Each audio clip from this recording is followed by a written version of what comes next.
제가 다시 한번 마태복음 6장 9절 하반절에서 10절까지 오늘 볼 말씀 제가 봉독하겠습니다. 그러므로 너희는 이렇게 기도하라. 하늘에 계신 우리 아버지여, 이름이 거룩히 여김을 받으시오며 나라가 임하시오며 뜻이 하늘에서 이룬 것 같이 땅에서도 이루어지이다. 기도는 피조물이 창조주께 보여드리는 예배의 자세요, 의존하는 자세요, 순종하는 자세입니다. 기본적으로 기도는 우리의 필요를 아뢰고 우리가 원하는 것을 받는 것이 아니고, 주님 가르치신 기도에 의하면 먼저 우리를 주님께 드리는 작업이 있고 난 후에 주께서 우리를 주님께 드리는 그 작업을 더 잘 수행할 수 있도록 일용할 양식도 공급하시며 우리 삶의 필요를 채워주신다고 주님께서 우리에게 가르쳐주고 계십니다. 하나님께 귀하게 쓰임받았던 머리 맥쉐인이라는 영국의 목사님이 이렇게 얘기했습니다. 하나님 앞에 홀로 무릎 꿇고 있는 모습, 바로 그 모습이 우리의 참 모습이다. 결코 그 이상이 될 수 없다 그랬습니다. 우리가 주 앞에 무릎 꿇고 기도드리는 그 모습이 우리의 참 모습을 결정하며 우리 인생의 가치를 결정지어주며 우리 인생의 수준을 결정지어 줍니다. 주 앞에 무릎 꿇고 많이 기도드리는 영혼일수록 주 앞에 더 크고 존귀한 자요, 그렇지 못한 자는 그리 주 앞에는 크고 존귀한 자가 될 수 없습니다. 그럼에도 불구하고 또 하나 중요한 사실은, 기도의 목적이나 그 내용이 엉뚱해져 버리면, 잘못되어 버리면 그 기도는 오히려 시간과 에너지의 낭비가 되어 버리고 맙니다. 주님께서 가르치신 기도의 그 패턴을 따라 기도를 드려야만 그 기도가 주님께 상달이 되고 주님께서 들으시는 기도가 되고 주께서 응답하시는 기도가 됩니다. 영어로 표현하면 on God's terms, 하나님 방법대로 하셔야 되죠. 하나님께 드리는 기도를 내 마음대로 드린다고 되어지는 것이 아니고, 하나님께 드리고 하나님께서 받으실 만한 기도는 하나님께서 가르치신 방법대로 하나님께 나아가야 한다는 말씀입니다. 그래서 우리가 이 주기도문으로 알려져 있는 13은 예수님께서 가르치신 기도, 제자들의 기도를 같이 공부하고 있습니다. 복음서에 보시면 예수님께서 약 20번 정도 기도하시는 모습을 기록 또는 묘사해 주고 있습니다. 누가복음 11장 가서 보시면 거기에는 이렇게 말씀이 되어 있죠. 제자 중에 하나가 예수님께 기도하는 법을 가르쳐 달라고 부탁을 드립니다. 예수님 기도하시는 모습을 보고 강한 임프레션을 받았다고 생각이 됩니다. 하나님의 아들로 오신 기적을 행하시는, 진리의 말씀을 선포하시는 그 예수님께서 늘 하나님께 기도하시는 모습을 보고 제자들 마음속에는 우리도 예수님 닮아가고 싶다고 하는 열망이 생겼다고 여겨지고, 그 중에 하나가 기도하는 것을 가르쳐달라고 부탁을 드립니다. 그 제자가 누구인지는 밝히고 있지 않지만 제 생각에는 도마일 가능성이 아주 많습니다. 도마는 진리를 추구하던 그러한 사람이었어요. 의심하기 위해 의심한 사람이 아니고 진리를 바로 알기 위해 필요하면 의심도 하고 진리를 향해서 계속 다가가던 그런 사람이었기에 아마도 도마라 저는 생각을 합니다. 나중에 가서 알아보면 되겠지만, 여기 예수님께서 기도하는 법을 가르쳐 주신 주문이 아니고요. 이 우리가 5절에서 8절까지 이미 많이 공부했죠. 중언부언하지 말라, 외식하지 말라만, 이거를 그냥 달달달 외우라는 뜻이 아니고 이 기도에 담겨져 있는 의미를 깨달으며 그 의미를 진지하게 하나님께 아뢰라 말씀하셨습니다. 6개 요소가 담겨져 있지 않습니까? 하나님의 이름, 하나님의 나라, 하나님의 뜻, 일용할 양식, 우리 영적인 죄의 문제 용서, 그리고 악한 자 사단으로부터의 보호, 6개 아이템을 중심으로 기도하고 주님께서는 순서를 정해서 우리에게 그렇게 가르쳐 주신 것으로 이해를 합니다. 무엇을 달라고 기도하기 전에, 우리의 필요를 아뢰기 전에 하나님께 기도는 초점 맞춰져 있는 것을 보게 됩니다. 하나님의 이름, 하나님의 나라, 하나님의 뜻, 너희는 이렇게 기도하라고 말씀하셨습니다. 우리의 필요하면 우리의 기도를 고쳐야 됩니다. 우리의 기도의 습관을 고쳐야 주님 가르치신 기도를 우리가 본으로 삼아 하나님의 이름을, 하나님의 나라와 하나님의 뜻을 먼저 염두에 두고 기도한 후에 우리에게 일용할 양식을 달라고 기도드리는 거죠. 9절 하반절에 보시면 첫 번째 기도의 간구 내용, 하나님의 이름이 거룩히 여김을 받으시오며, 이게 기도라 하나님 주님께서 가르쳐 주셨습니다. 기도가 뭐라고요? 하나님의 이름이 제 삶 속에서 거룩하게 여김 받으시기를, 제가 하나님의 이름을 거룩하게 높여드리기를 원합니다. 이렇게 기도하라고 주께서 가르쳐 주셨습니다. 이름은 그 주체를 대변합니다. 하나님의 이름은 곧 하나님을 지칭하는 그런 표현이죠. 하나님께서 거룩히 여김을 받으시오며, 거룩이라는 표현은 따로 떼어 구별하다, 구분하다 그런 의미죠. 모든 우주 존재로부터 하나님을 따로 구분하라고 가르쳐 주셨습니다. 이사야 40장 25절에 말씀하기를, 거룩하신 이가 이르시되 그런즉 너희가 나를 누구에게 비기며 나를 그와 동등하게 하겠느냐 하시느니라. 온 우주에 하나님께 견줄 만한 그런 존재가 없습니다. 가장 크시고, 아니 가장이 아니고 홀로 크시고, 가장 위대하신 게 아니고 홀로 그분만 위대하시고 그분만 거룩하십니다. 하나님만 절대적으로 거룩하십니다. 그 하나님을 먼저 묵상하라. 그게 기도라고 말씀합니다. 하나님의 거룩하심, 아무하고도 견줄 수 없는, 이 우주를 다 묶어도 견줄 수 없는, 아니 그 우주 밖에 계시며 그 우주를 손바닥 위에 올려놓고 계시는 그분을 인지하라, 인식하라 라고 말씀합니다.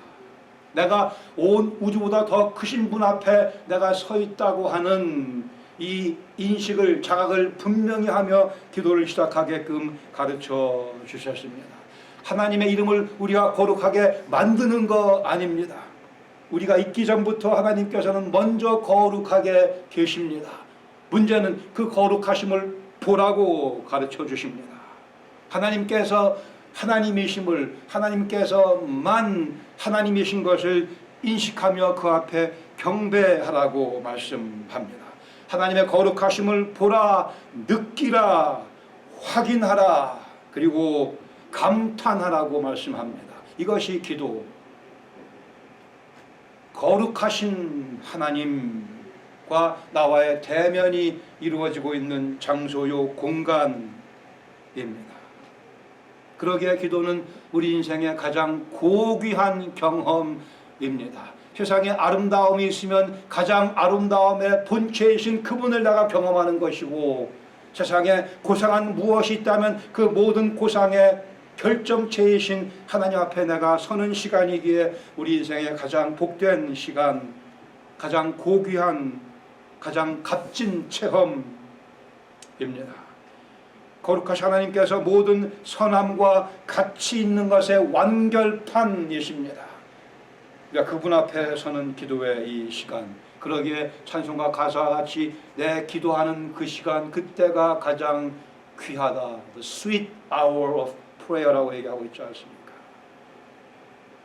이 세상은 마치 하나님이 귀머거리이신 양 행동들을 하고 있습니다. 하나님께서 우리의 대화를 듣고 계시지 않은 것처럼, 하나님의 이름을 망령되이 일컬으면서도 그 하나님이 그 소리를 듣고 계시지 않는 듯 크게 오해하며 세상은 살아가고 있지만, 그러나 우리 그리스도인들은 거룩하신 하나님을 알기에 그분 앞에 감사하는 마음으로, 겸허한 마음으로 이 기도를 시작합니다. 하늘에 계신 우리 아버지, 이름이 거룩히 여김을 받으시오며, 하나님은 완고하고 심술 많은 영감이 아니십니다.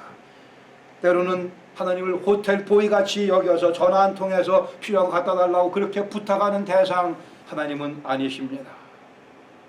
하나님의 이름을 기도한다고 하며 때로는 망령되이 일컫는 그런 범죄를 우리는 자칫하면 저지르기 쉽습니다.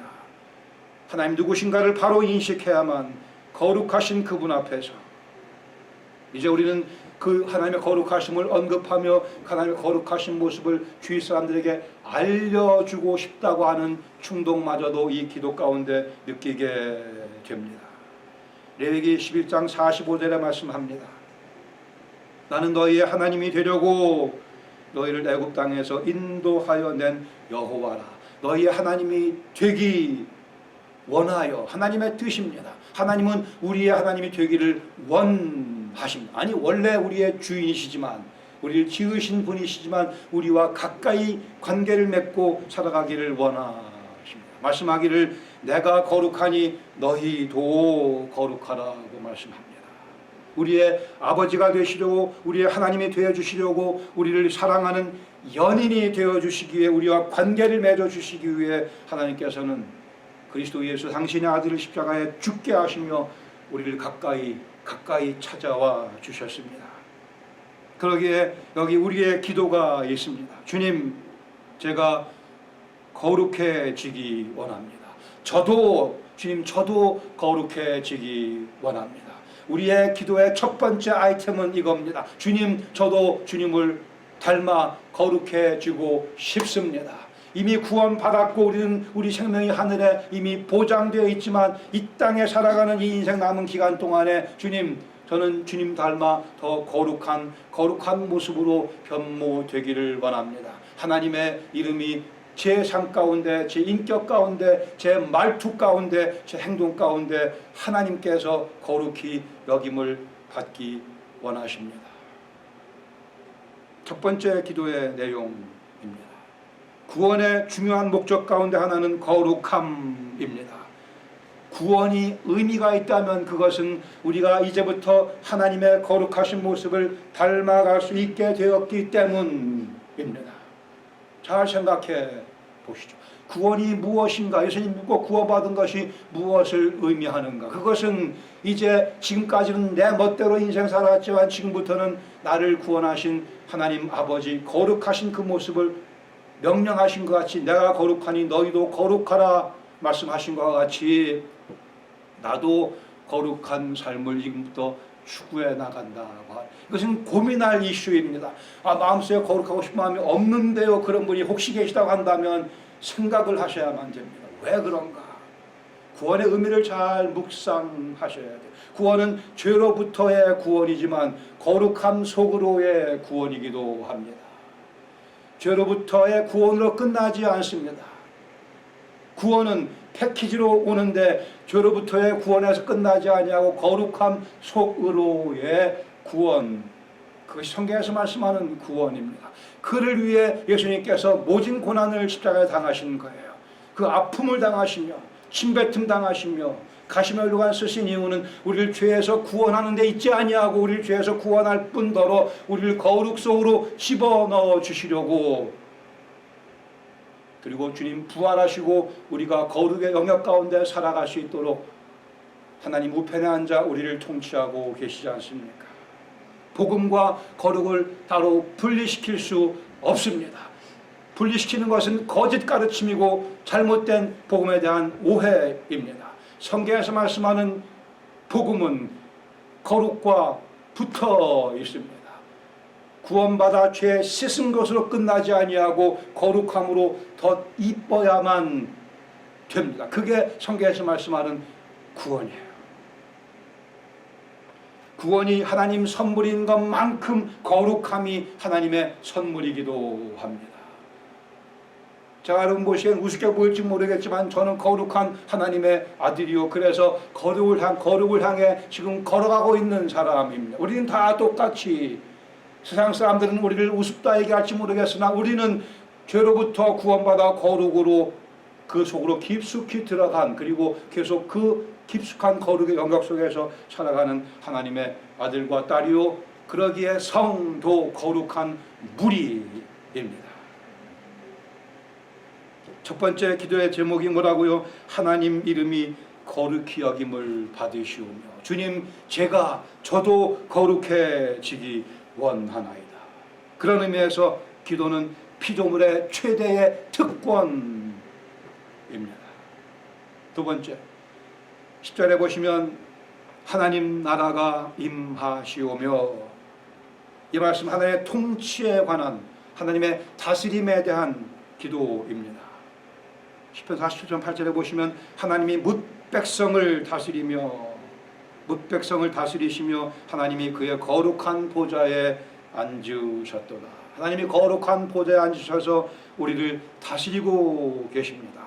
하나님의 그 통치하신 그 나라가 임하시오며, 첫 번째 하나님의 영원한 통치, 영원전부터 통치하고 계셨고 지금도 통치하고 계시지만 이미 우리가 있기 전부터 하나님 모든 것들을 다 다스리시는 왕의 왕, 만주의 주이십니다.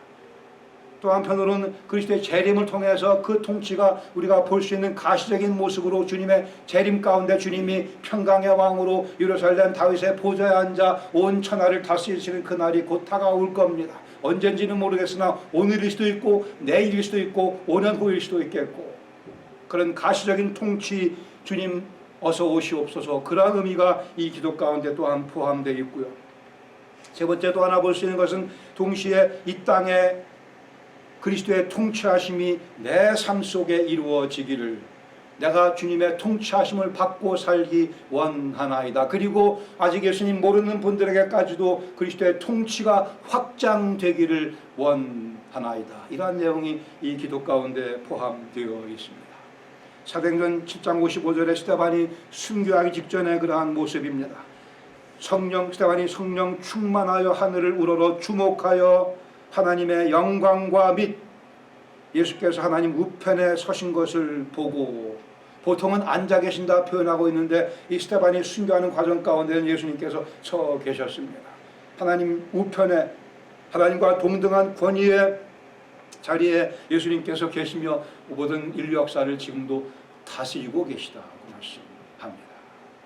그 다스리심이 제게 임해 주시옵소서. 이렇게 기도하면서 인생에 자신감이 생기는 경험을 해보지 않으셨습니까?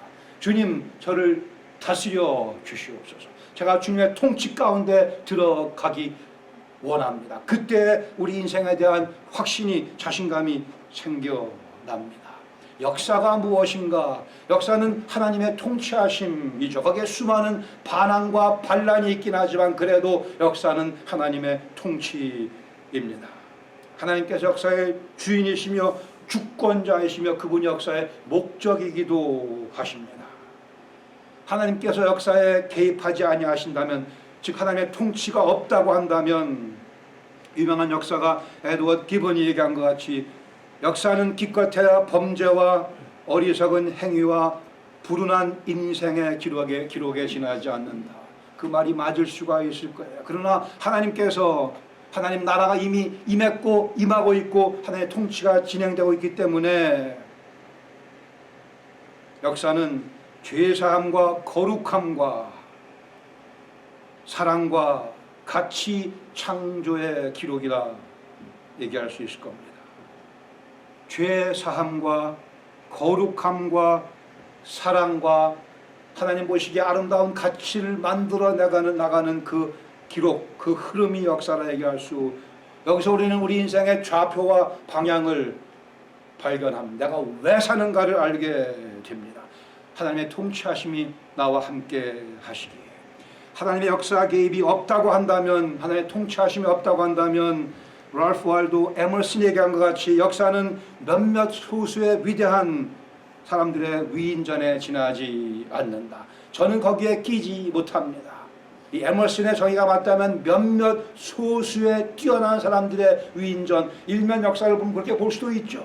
무슨 정복한 왕들을 몇 명 열거하고 유명한 사람 열거하고, 우리는 거기에 못 끼지만 그러나 참된 의미에서 역사는 하나님께서 통치하시는 그 흐름이기에, 그 하나님의 아들과 딸이 된 우리이기에 역사는 이렇게 얘기할 수, 역사는 그리스도를 믿은 영혼들의 위대한 위인전이라, 우리가 그 역사의 내용물이 된다, 감히 확신 가운데 얘기할 수 있게 됩니다.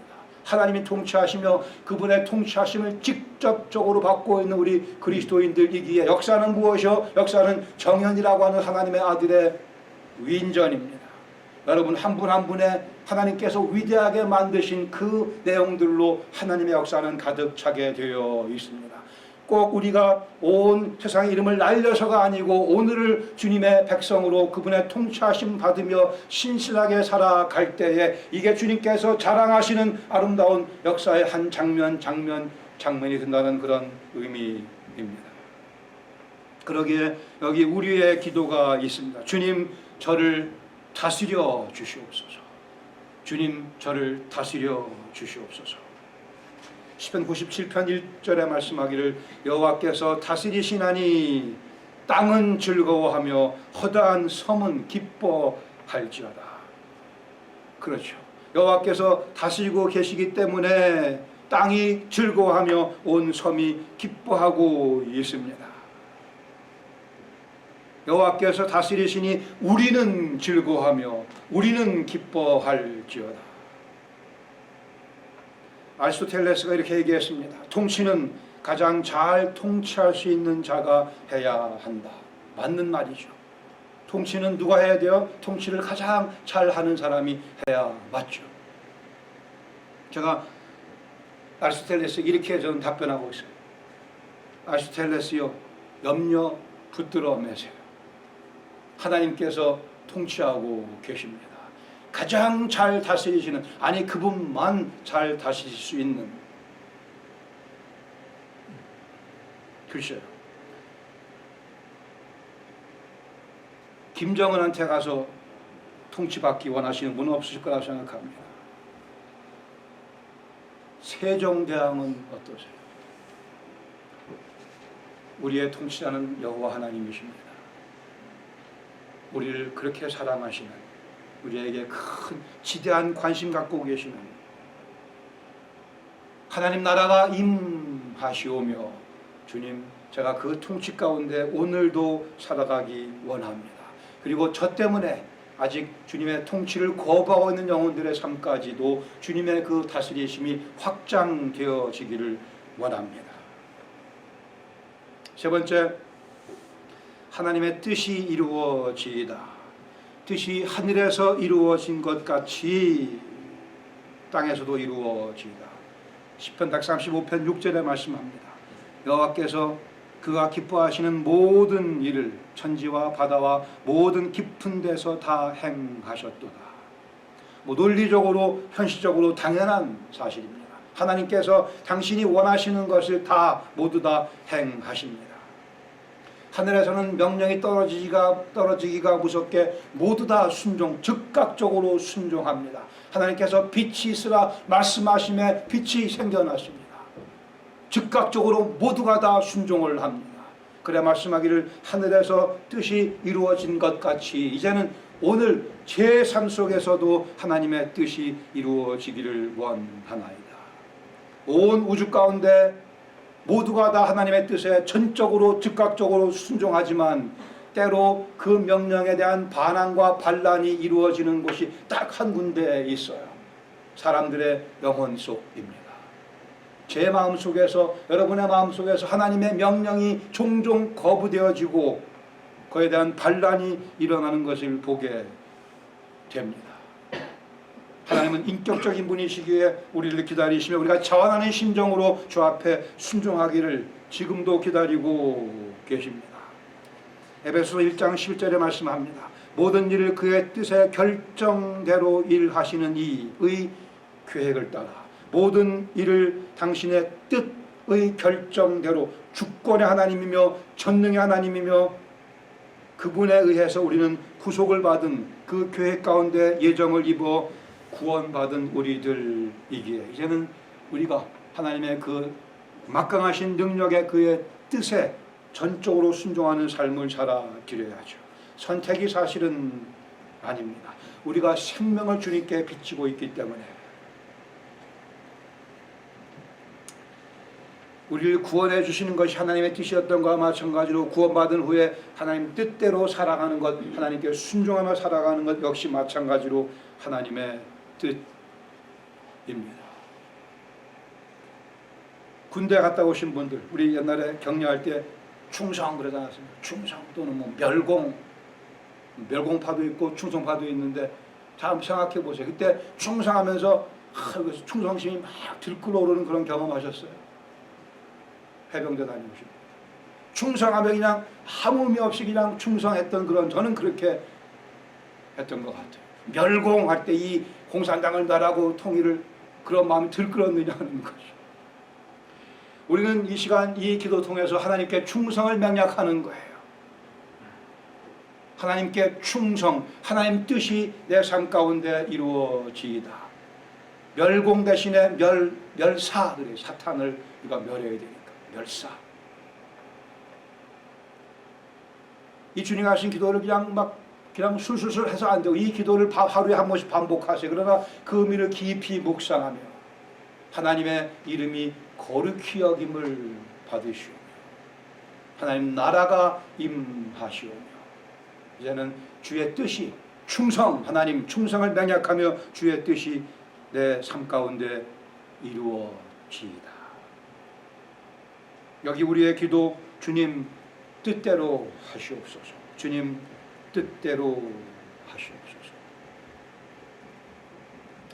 기도는 내 개인의 삶, 우리 가정의 삶, 우리 교회의 삶을 하나님 뜻에 순복시키는 과정입니다. 저희 아내는 샤머니즘 가정에 태어났습니다. 저를 만나서 예수님 믿고 팔자가 확 바뀐 사람이에요. 근데 바뀌었는데 제가 신학 공부하기 위해 유학 온다는 그러한 사실을 듣고 제 아내는 그냥 남편이 가시는 곳이면 제가 어디라도 가리이다. 그리고 따라왔어요. 남편의 뜻이거든. 가끔 반항하긴 하지만 그래도 전반적으로는 그렇게 제 아내가 저를 쫓아 미국까지 왔습니다. 하물며 나를 위해 목숨을, 생명을 내버리시며 나를 구원하신 주님의 뜻이라고 한다면 우리가 더 기꺼운 마음으로, 감사하는 마음으로 주님, 제가 힘을 다하여 주님의 뜻을 따르겠나이다. 논리적으로 당연한 거 아니겠습니까? 그럼에도 우리 속에 자꾸 반란이 일어나고 있어요. 그러기에 우리는 또 미리 주 앞에 기도드립니다. 주님 뜻이 제 삶 가운데 이루어지기를 원하며 주님, 제가 반란하려고 할 때 주님 저를 도우셔서 주 앞에 순종하는 영이 될 수 있도록 도움을 허락하여 주시옵소서. 우리는 삶의 위기에 봉착하게 되면 안식시키지 않아도 기도합니다. 다급하니까. 아니, 경험해 왔으니까 이제는 삶의 위기가 다가오기 전에 먼저 주님께 주의 뜻이 이루어지기를 원하나이다. 미리 자주 많이 기도드리는 것이 옳지 않겠습니까? 미리. 닥치고 기도하지 말고 주의 뜻이 이루어지기를 원하나이다.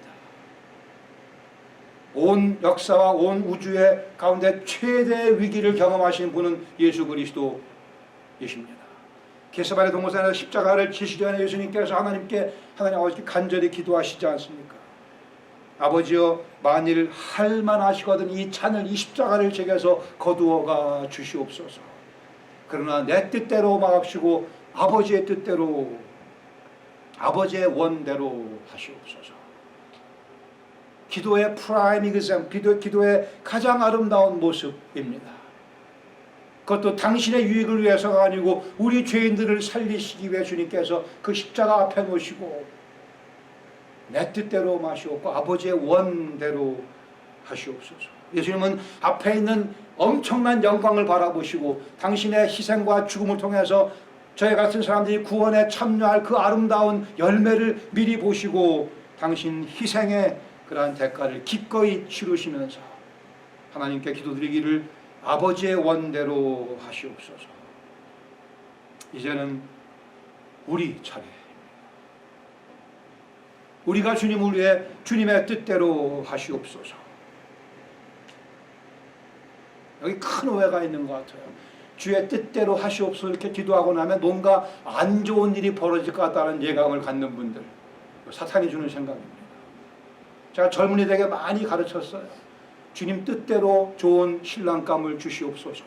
그렇게 기도하라고 그러면 이 자매들이 왠지 그 신랑감은 뭐 수입도 별로 없을 것 같고 괜히 얼굴도 안 생겼을 것 같고 못생겼을 것 같고 어디서 그런 생각이 오는지 모르겠어요. 주님을 뜨겁게 사랑하는 분들을 가만히 여러분 보세요.